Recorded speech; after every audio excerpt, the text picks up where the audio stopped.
Thank you very much for staying with us. You are watching BizCheck here on KBC Channel 1. My name is Betty Kiptum. Now, in our second hour of the program, we want to discuss matters customs control. Do you have any idea what is restricted or prohibited when you're going to outside borders, when you're going outside Kenya or coming into Kenya? Now, we are with Robert Kirer. He is the manager of Customs and Border Control at the JKIA. Thank you for joining us. Yes, karibu sana. Asante. Could you just take us through an overview of the process of checking the goods that come into the country and how that works? Okay, thank you very much. I'm Robert Kirer from Kenya Revenue Authority, Customs and Border Control. Currently, I'm based at Jomo Kenyatta International Airport. Yes. I would say one of the busiest airports in Eastern Central Africa. And critically, what we do as customs agency, first is we are one of the border control agency at the airport, and we undertake the whole border control matters related to border control in terms of clearance of persons and goods coming into the country and leaving the country. Then another key role for customs is the enforcement of prohibitions and restrictions as per the customs law. Then the issues of protection of society. We do this by enforcing various laws and conventions that have been put in place to really protect our society. Then we do passenger clearance, crew clearance, baggage clearance, and we facilitate the clearance of passengers. And finally, while we are doing that, we collect taxes. Yeah, what is payable to the government, we collect at that point. Thank you. All right. When someone arrives at the airport, Yes. just take us through that process from arrival until the time they've been cleared by customs. Oh, thank you very much. When you arrive at a customs airport, an international arrival, first you've got to disembark from the aircraft. You come through, you are cleared by Port Health. Port Health, they are mandated to check on issues concerning World Health Organization regulations. Like now, it's mandatory to come in with a negative PCR for COVID. Issues of yellow fever, just to ensure that there is no transmission of communicable diseases. So once you're done with Port Health, you'll be admitted into the country, and you've got to go through passport control for admission into the country by immigration. So Department of Immigration will admit you into the country. Once you've been admitted, you will approach the customs area. And when you come to customs, at this point, this is where now you have to claim your baggage, which you had checked in, or you're bringing into the country. So once you've done that, a passenger, you've got upon claiming your bags, you've got two channels you can choose to use as a passenger. We have the green channel, where you have nothing to declare. That one, you just need to come through. Then you have the red channel, that is where you have something to declare to customs. So you make a determination. In customs terms, a passenger makes a declaration by even just choosing the channel that you've gone through. Okay. So if you have anything probably you need to declare and you decide to go to the green channel, already as per customs, you've made a declaration that this is where I'm going, and that's a full declaration, because probably you had something that you needed to declare to customs, but you've decided to use the green channel. So at all international airports, you'd find that there are two channels clearly marked for a passenger upon claiming their bag to choose either to go to the red channel or to the green channel. Okay. Yes. So what informs this decision? And are there people who normally use the green channel or the red channel? How do you determine that? Okay, what would happen is, first is customs, we've been able to categorize passengers into three categories. Quickly, we have category A. Those are passengers who are changing residence, coming to Kenya, returning students. They fall into that particular category. Then we have delegates who are just visiting Kenya probably for a meeting, high delegation, VIP, military personnel. Those ones are category A. And ordinarily what category A is, they're supposed to use the green channel. And then we have category B. Those are tourists visiting the country for a period not more than 3 months. Yeah, so those are category B. So because we really need to support our tourism industry, so those ones, they use the green channel. Then we have category C. These are an holder of a Kenyan passport or a resident card who's been out of the country for more than 24 hours.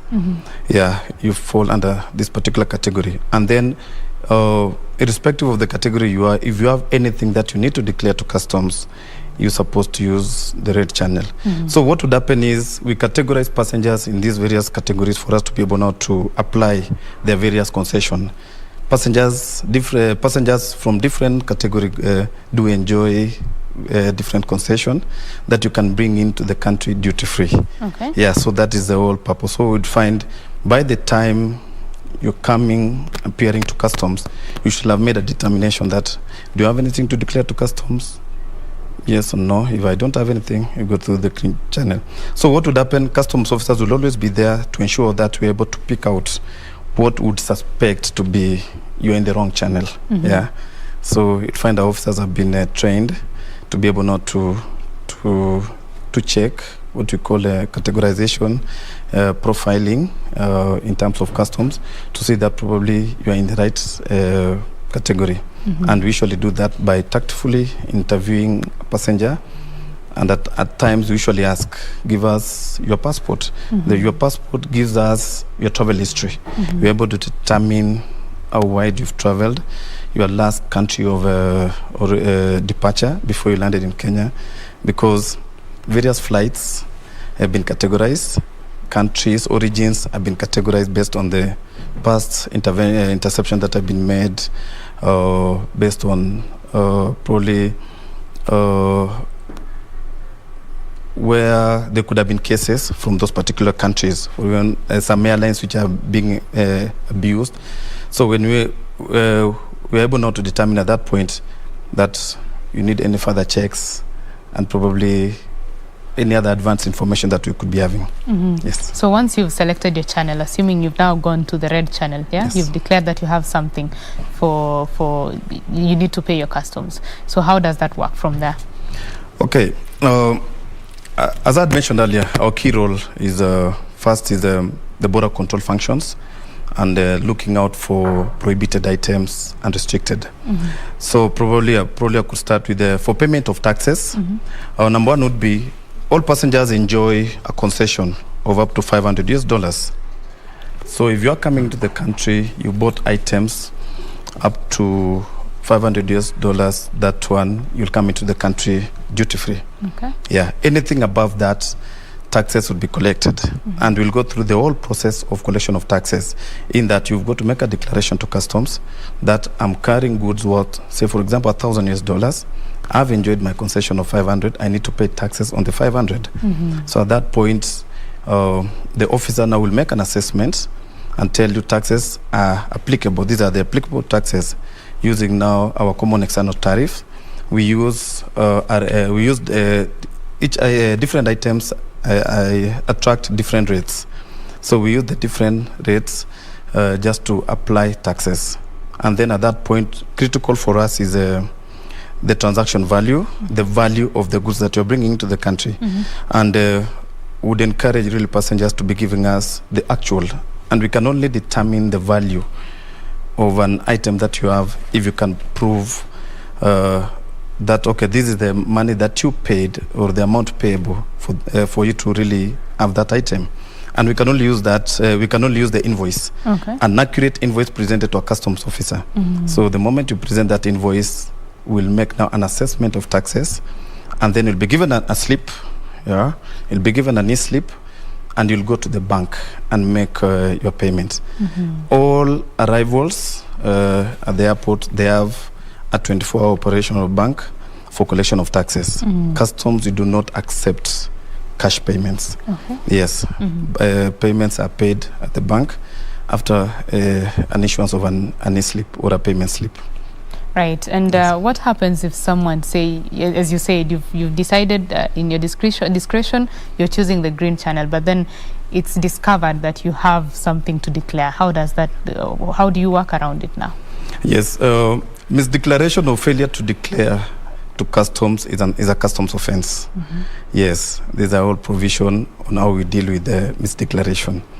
Yeah, so what we've really tried at the airport is we've done a lot of sensitization because we would want an informed passenger. Yes. It's always good to deal with somebody who's informed. And you'd find where there's a misdeclaration, we'll go through the whole process of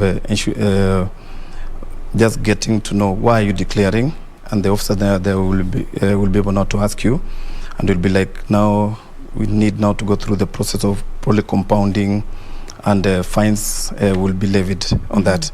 And we'd find, okay, this is common, I would say, for people who would want to bring in restricted items, or would want to bring in prohibited items. Yeah, but rarely do we have cases where somebody wanted really to outright evade taxes. No, we have informed passengers, and they would come forth and say, you know what, I would want to pay my correct taxes. Okay. Yes. Right. You've been mentioning restricted and prohibited items. Let's just now delve into that. Could you take us through what restricted items are, and maybe mention a few of them? Thank you very much. Restricted items are those goods that the importation got to meet a certain condition prior to importation into the country. For example, if you want to bring in a firearm, arms and ammunition, you've got to get a permit from Firearm Licensing Board to allow you first to import a firearm and to possess a firearm. So those are restricted items. There's an example. If you want to bring in a drone or an unmanned aerial vehicle is restricted.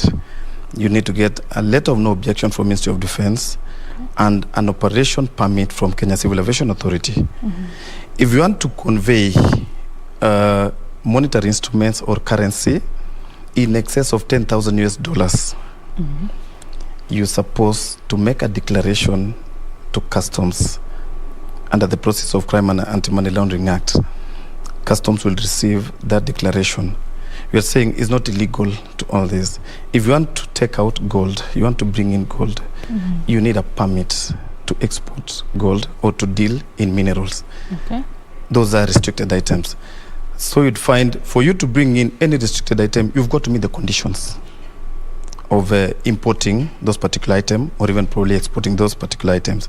And you'd find the customs laws gives customs power now to control the importation and the exportation of this restricted item unless the conditions are met. So if you're bringing in medicaments, for example, you need to get a permit from Pharmacy and Poisons for you to be able not to bring in those medicaments, because they are medicaments or medicine which are controlled, or they are probably not supposed to be used in Kenya. So you'd find restricted items are those that you need to fulfill a condition that governs the importation and even probably the usage of that particular item in the country. Okay. Yeah, so that is now, that's the difference. Okay, that is the first category of the restricted items. Yes. Okay. Yes. Still on the restricted items, say you've brought in something that is restricted. Yes. And you have not met those requirements before getting to the airport. Is there any way that you can be assisted within the airport to meet them, or what will happen in that case? Thank you very much. From what I'd said earlier, you find a border is layered, where you'll come through Port Health, immigration, then you come to customs. As per customs, it is still you are still deemed to be foreign. You have not entered the country. Yes. So what would happen is, if you have restricted items, you'd come in and make a declaration to customs that, for example, I'm a firearm holder licensed back in, allow me to use America. I'm a firearm holder back in America, and I'm coming back. I'm coming to Kenya probably to visit relatives or even on holiday. And I declare the firearm back there, and you are allowed to come with it. Yeah, of course, probably through checked-in bag. So when you get here, you'll come through customs, make that declaration that, hold on, I want to bring in a firearm with ammunition, and back at the country of origin, where I've just departed, I'm licensed. First, we'll check on those licenses and be comfortable with that. Then we'll ask you, do you have any license to bring it into the country? Do you have the license to possess it? And if you don't have that license at that point, customs will deposit it. We'll keep it in our customs warehouse. It will be deposited, and you'll be issued with a notice to deposit goods in a customs warehouse, and given a chance to go and try to get the requisite permits or to meet the conditions. Yeah, so at that point, you'll be able now to deposit it at the customs warehouse. Yeah, so what would happen is somebody would bring in medicaments, and they're like, I wanted to use these medicaments. There are those which are straightforward, probably. I would want to mention this, that somebody had gone out for medication, they had gone out for treatment, and they're coming back with a prescription. Those ones, we clear them because those are on prescription. Yeah, a doctor has prescribed for you to bring in these medicaments. But issues like firearms, drones, those ones, you need a permit to operate them locally. So if you don't meet that condition at the airport, we'll keep, say, the firearm there. And at the point of departure, on production of the notice that you are issued when you are depositing it, customs officers will escort you on board, and you'll go back with your item to where you came from. Yes. Okay, yes. So you will not be arrested. It can be kept for you. Yeah, we'll keep it. But in an event that probably you sneak it in, that will be, you smuggled it. You've escaped the customs control, and you're found in possession of a restricted item locally or in the country. Now you're liable for probably an arrest, even prosecution. Okay. Yes. Right. Now let's talk about the prohibited items. Yes. What are they, and how are you dealing with them? Yes. Prohibited items are those items which the importation is prohibited. You don't need to meet any condition to import it. They are prohibited. They are not allowed into the country. For example, obscene materials and pornographic articles, they are not allowed into the country. Used undergarments are not allowed. All counterfeit items, fake money, they are not allowed into the country. So they are totally prohibited. Narcotics and psychotropic substances are not allowed into the country at all. So those ones are prohibited. You are not supposed to bring them into the country, 100%. So in an event that you bring in prohibited items, there are those items that probably are liable for arrest and prosecution. For example, if you are dealing with narcotics, what would happen is at the airport we work in a multi-agency approach as guided by the government, where you'd find if there is an issue of narcotics, the anti-narcotics unit under the National Police Service will take the lead role. So customs will participate in the interception of these drug mules, and now we'll hand over the matter to, after going through all the processes of proving that, okay, for sure you are bringing in narcotics, and you'll find mostly the people who want to smuggle in narcotics, they will conceal them. Either they've ingested them in their body, either they've done insertion in their body, or they have concealed them in their suitcases. So you wouldn't find somebody openly coming with, say, cocaine. Yeah. So they will try the means possible probably to conceal them. So once you're able now to identify that probably you are high risk, probably you could be a drug mule based on the intelligence that we have, advanced information, we'll call in the multi-agency team. We have our K9s which can detect narcotics. At that point, we'll be able now to say, upon positive detection, customs will seize. We seize all prohibited items, and upon seizure, we'll be able now to hand it over to anti-narcotics. We'll start now the whole investigation because it will lead to prosecution. So when you're bringing in prohibited items, there are those which really calls for prosecution after an investigation has been done, because you'd find there's a transnational nature in that particular crime. Yes. And then there are those prohibited items that probably won't call for prosecution. For example, if you're bringing in obscene or pornographic articles, sex toys and all those, you'd find at this point we'll just seize them at the point of entry. Yeah, if you're bringing in, at that point, we'll be able to seize. You're bringing in counterfeit items, those ones, they'll be seized. We won't allow them to come into our country. Yes. And what happens to these items once they're seized? Okay, let's start with all goods deposited in a customs warehouse can be. There are various ways of disposal. One, through an auction. Yeah, after and those ones probably, I would say mostly they are those items that are taxable. Then there are those probably through donations, as the commissioner may deem fit. Then the other one would be through destruction process. So would start probably with items that taxes have not been paid. For items that taxes probably have not been paid, and they are not prohibited and restricted, those ones they'll go through the whole auction process where they'll be gazetted, and then they'll be bidding. Then reserve prices are provided. Then it will go through an auction process as a disposal means. Then we have restricted items. Restricted items, for restricted items, the passenger is allowed to re-export first. Yeah, you can re-export. Yeah, if you can't re-export, if it is to go through an auction process, you've got to fulfill the conditions of for the importation of that particular item. That you've got to make sure that you've got all the requisite permits before it goes through the process. For prohibited items, those ones are liable for they'll be condemned, and they'll go through a destruction process. A destruction process, you'd find we have a whole multi-agency team that handles the issues of destruction, and we'd find that we have to go through the whole process of how are we going to destroy this particular item, which is the best mode of destruction. So we'll be guided by NEMA on which is the best mode of destruction. At that point, it will go through the whole destruction process, and a destruction certificate will be issued once we've gone through the process. For the ones that probably are liable for prosecution, those ones, the lead agency will take those items, and they'll be presented as exhibits when the prosecution commences. All right. Yes.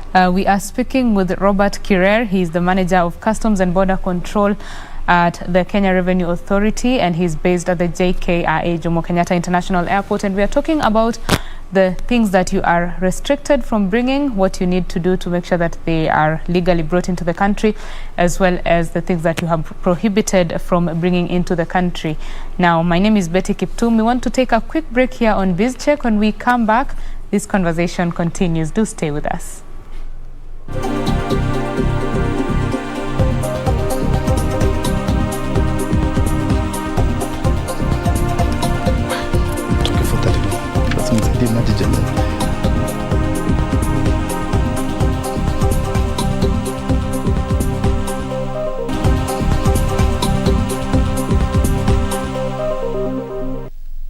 Thank you very much for staying with Channel 1. You are watching BizCheck. My name is Betty Kiptum. Remember, you can interact with us throughout this program. On Twitter, we are at KBC Channel 1. My personal Twitter handle is at Betty Kiptum. On Facebook as well, we are at KBC Channel 1 News. Tell us what you think, ask your questions, and I shall be passing them through to the guest in studio. We are with Robert Kirer, the manager of Customs and Border Control at the Kenya Revenue Authority, currently positioned at the Jomo Kenyatta International Airport. And we have been talking about matters customs control. He has told us what prohibited goods are, what restricted goods are.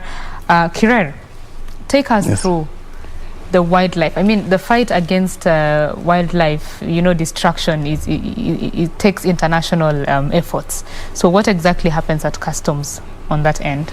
Yeah, thank you very much. Illegal wildlife trade is, I would say, is the third largest transnational crime, and it has taken the efforts of the global efforts to really fight this particular vice, because it really affects our heritage, is a great revenue earner through tourism, and customs, we play a major role in really intercepting and probably trying to fight this particular vice. Because what would happen is customs have unique, I would say, skills in fighting this particular vice. And what really you'd see in the global supply chain, customs are strategically positioned in what we call the choke points. At any given time, they've got to be an origin, they've got to be a transit point, and they've got to be a destination. And in the past, what we've noted, especially at Jomo Kenyatta International Airport, because of our connectivity, especially to West Africa, JKIA being a hub for national carrier, I would find that in the past, our airport had been used as a transit point to smuggle illegal wildlife trophies, probably from West Africa through Jomo to Far East, because you'd find there's the origin, then we have the transit point being probably our country, and then the destination. So in the past, one as customs working under the World Customs Organization, working with the various consortiums, we've been able now to really build capacity to all customs officers. You'd find the membership of the World Customs Organization, 182 countries. We are in a small village. And the World Customs Organization has been able now to build what we call the information tools that we use now to communicate and exchange information. Talk of EnviroNet is one of the platforms that we use. We have what we call the Customs Enforcement Network. We have the Regional Intelligence Liaison Offices. These are all tools that are available to customs officers to exchange information on issues of illicit trade, including illegal wildlife trade. So our part is we've trained officers now to be able now to identify what is being trafficked. And officers have really been, we build capacity to check on which is the most trafficked trophies. And find currently the most trafficked trophies is the pangolin scales. Yeah, because of its huge appetite probably in the country of destination or usage. So our officers have been trained to really look at identify these particular items. We use various methods like exchange of information is critical for us. Use of an unintrusive inspection, scanners, and working with the Kenya Wildlife Service. Kenya Wildlife Service is the competent authority and the management authority for issues related to wildlife trade. You'd find that at the airports or at all the points of entries, we are working with the Kenya Wildlife wardens, officials, and they are part of the Border Management Committee. At all points of entries and exit, we have a functional, currently we have 28 functional border management committees trying to cover all our points of entries. So we have a joint operations center that now brings in a multi-agency or officers from different government authorities or agencies working at a point of entry for us now to be able now to really fight as a team. So anything that is touching on wildlife, you'd find that whenever there is such an interception, you'd find a customs officer would find a passenger with, say for example, worked ivory, worn as a bangle, would immediately call in the wildlife personnel, would come, and they will be able now to positively identify that these are worked ivory, and at that point now they are the ones now who will take the lead role in now doing the investigation and prosecution of that particular matter.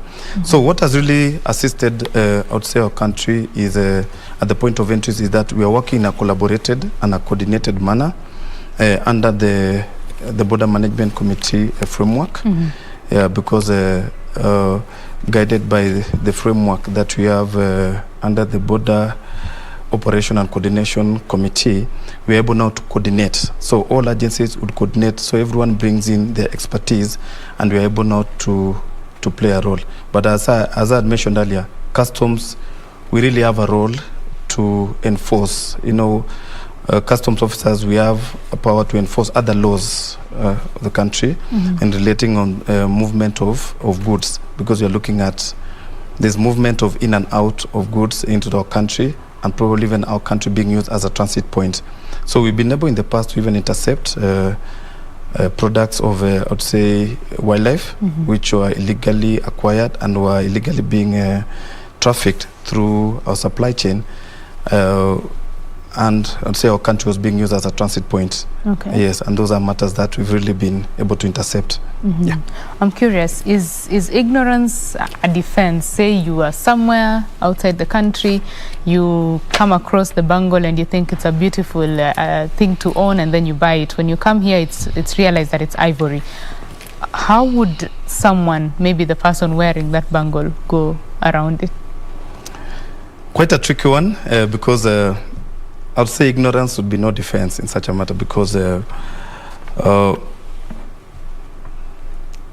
illegal wildlife trade probably is a transnational crime. Yeah, it has that nature, and it's quite big, related to, you'd find whenever there is illegal wildlife trade is related to, say, narcotics, related to human trafficking and all that. So you'd find in such a matter, upon discovery, you'll go through the whole process of being handed over to the wildlife officials, being the competent authority, going through the whole prosecution, and probably you'll go through a judicial process, to ensure that justice is served. So you'll have to really face that, because we've seen such cases in the past, and I wouldn't say probably you didn't know. So ours is just to really encourage the traveling community of passengers, always be on the look. I know before you do something, and if you are in doubt, it's always good to really ask. Just tend to go find additional information about that particular product. And we've really done so much in trying to sensitize people, do sensitization on this, build capacity, pass out information through the various channels. If you go to our KRA website, we have the customs handbook that talks about what you're supposed to own, what you're supposed to have, what is prohibited, what is restricted. The passenger declaration form gives you information. Yeah. All right. On that matter. Wow. And if someone, say, wants to import, to travel with their pet, from another country and come into the country with it, or even going outside, what do they need to meet to get that pet into the country or outside? Okay, there are two scenarios here. You can bring in a pet through the cargo side, where you just send in a pet. It fulfills all the conditions set by the airline to bring in a pet. And what will be required is first, the veterinary will play a key role in clearing that particular pet. So we've got to ensure that you have all the requisites, I'll say vaccination records, all the reports, I would say the health reports that will be required by the vets before they allow you into the country. Then we have other pets that are accompanying passengers. We've had cases where somebody walking around, as much as it's not a pet, it could be even been an aid. Somebody probably who's partially blind, and they're using probably a pet as an aid. With that, first, as customs officer, we recognize pets to be part of the family. Okay. Yes. So whenever they'll be presented to us, we would ask for the vaccination, all the medical, all the health records for that particular pet. Once we've done that, the vet official or doctor will come, check on those records, just to ensure that for sure they're meeting all the conditions that are required before the importation. So movement of pets with passengers, we allow, and we've seen cases where a family appears with a pet, and they would want us to clear that particular pet, and we do that. Yes. All right. Let's now talk about the processes that go through, that these goods go through. How have you modernized them, and maybe what tools do you use to ensure that you nab these illegal activities? Yeah, thank you very much. Customs are really, and the authority in large, we've really gone through a lot of modernization in view of simplifying our processes, in view of facilitating trade, and in view of really facilitating clearance of passengers. And of a particular, allow me to share this at all our airports, is that first we have scanners at all our arrivals. Yeah, so we have two kind of scanners. We have scanners that we use to scan all checked-in bags. So all the checked-in bags are scanned jointly with Kenya Post Authority and Customs. So we do scan all bags. And at some point, probably some passengers would notice that there are some bags which have been marked.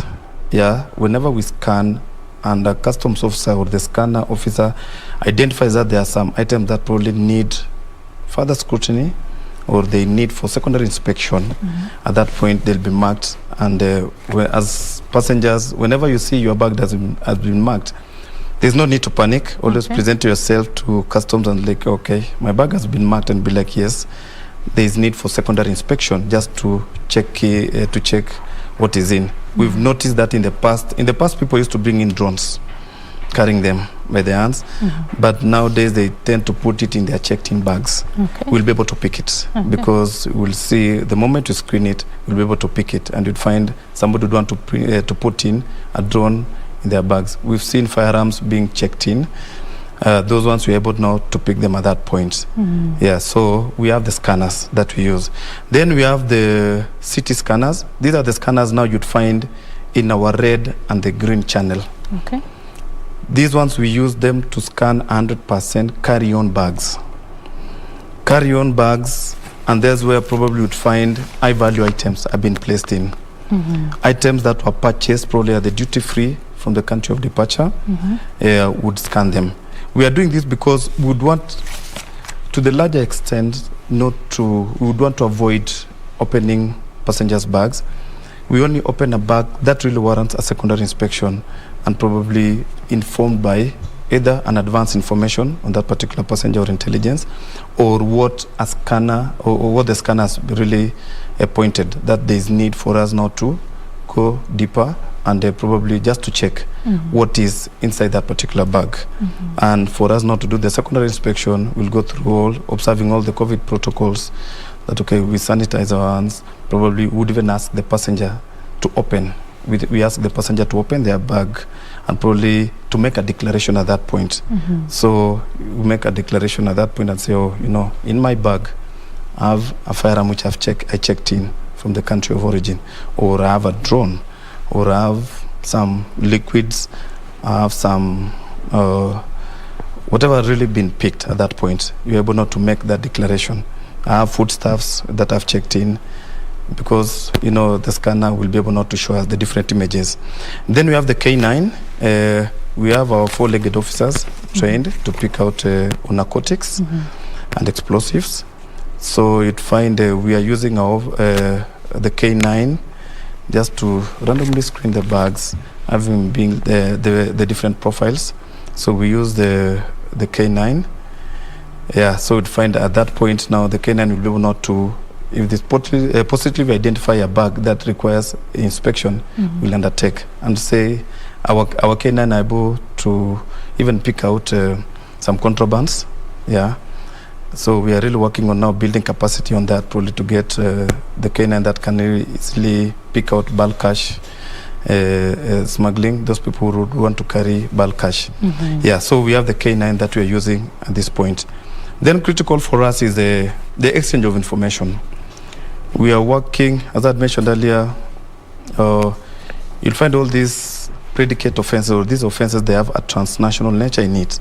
So we are working with our strategic partners to exchange information, and we be able to build capacity. So where we can, using now the various air communication platform, we're able now to exchange information with members, where somebody would say, oh, Kenya, there is somebody coming your way that you need to check, and this is what we suspect.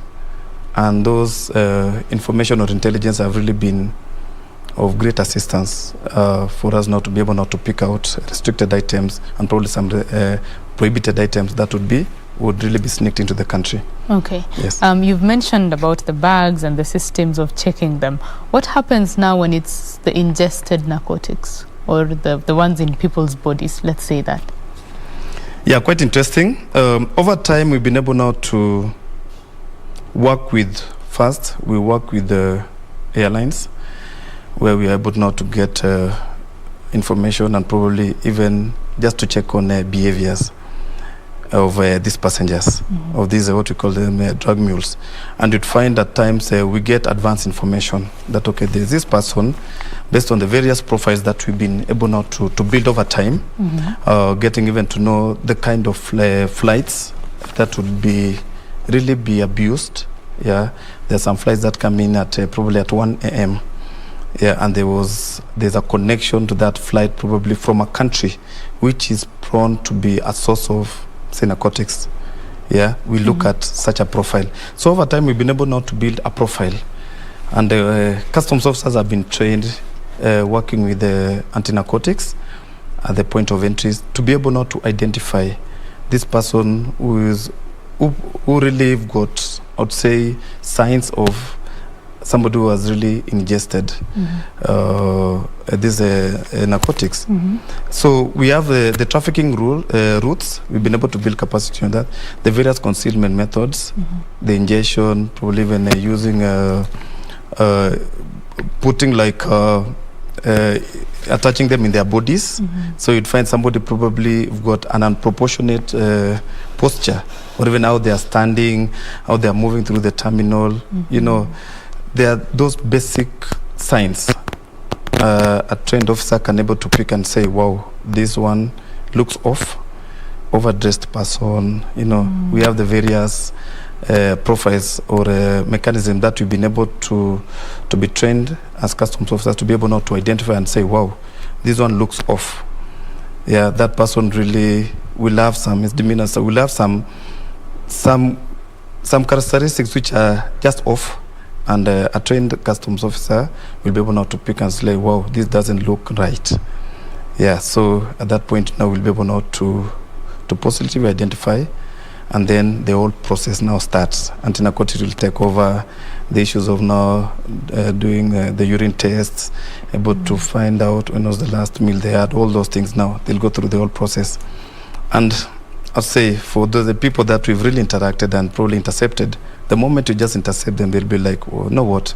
I've been holding this for so long, I just need to get them out, you know. Yeah, so they usually open up immediately, like, you know what, I'm done with this, and I'll go to this point. So usually we're able to really identify that. Is one of our key role, especially at the borders, to ensure that the mules don't really use, or they don't bring in narcotics into our country.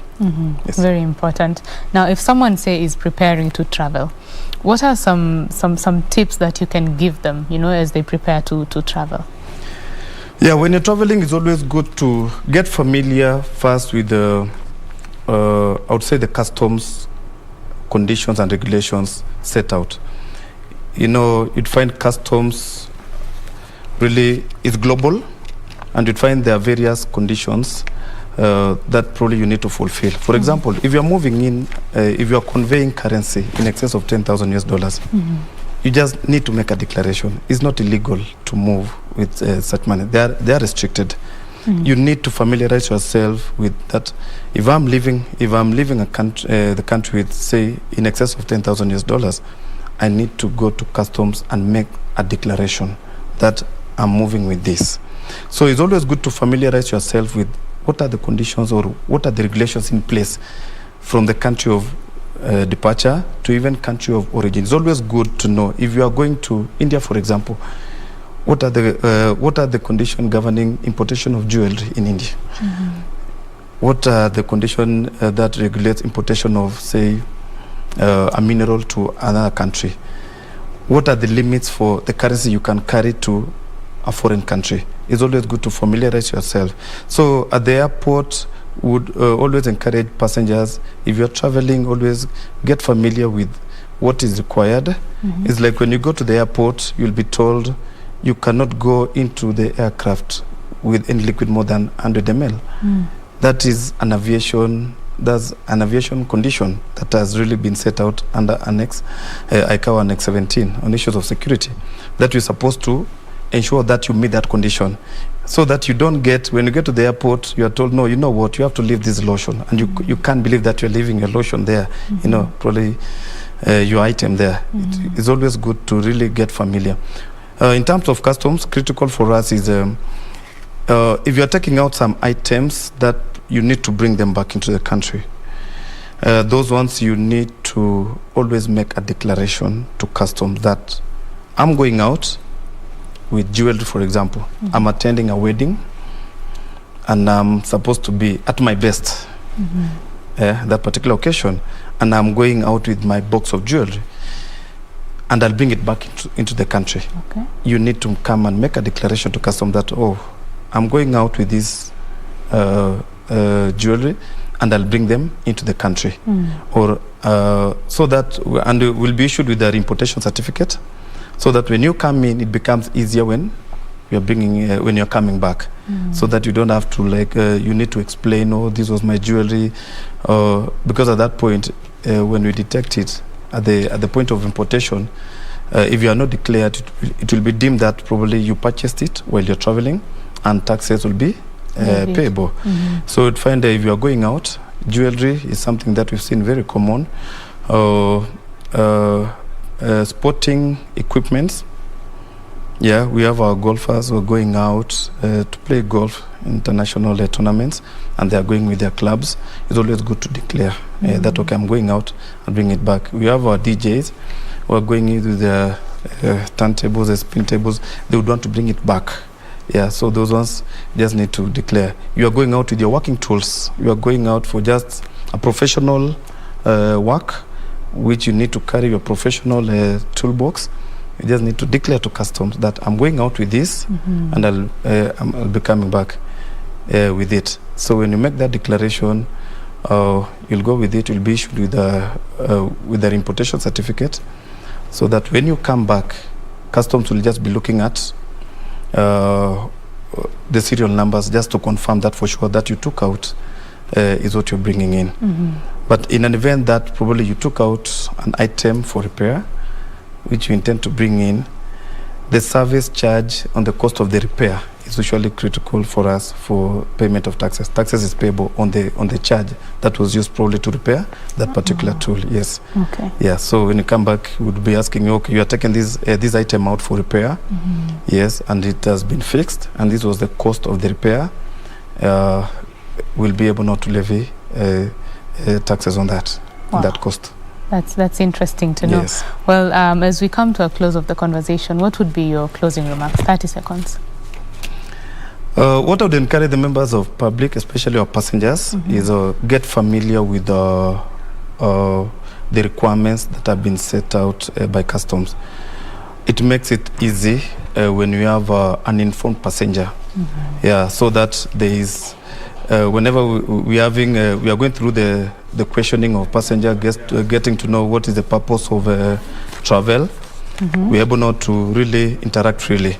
And we've really, as an authority, we've really gone through a lot of sensitization. We really want an informed passenger through the various platforms, this included, where we are informing our passengers, our esteemed customers, that you need to know what you need to know about prohibitions, what you need to know about restrictions, what are your concessions, what are your maximum allowable concession or items that you can bring in. It's always good. Always check on our KRA website for the customs handbook that really outlines what can be brought into the country, the issues of donations, how we deal with donations, and then always fill up the passenger declaration form. There's a passenger declaration form that the airlines would issue on board. Take time to fill, and I would really want to encourage especially your brothers and sisters, the Kenyans, that you need to declare, even if you have nothing to declare. Always fill up that passenger declaration form, even if you have a nil thing, a nil, yes, a nil item. Always tick. There's a box for nil. Always tick it, and always try to give a truthful declaration to customs. Right. Thank you very much. Thank you very much for speaking with us. Well, the message today is be an informed passenger. Be an informed passenger lest you be told you're carrying ivory that you did not know was ivory, and then you're nabbed and probably go to jail for ignorance. Well, that's it for BizCheck this particular morning. Thank you very much for staying with us throughout the 2 hours we've had. My name is Betty Kiptum. Gladys Mungai is coming up next with Kurunzi. Do have yourself a lovely afternoon. Bye-bye.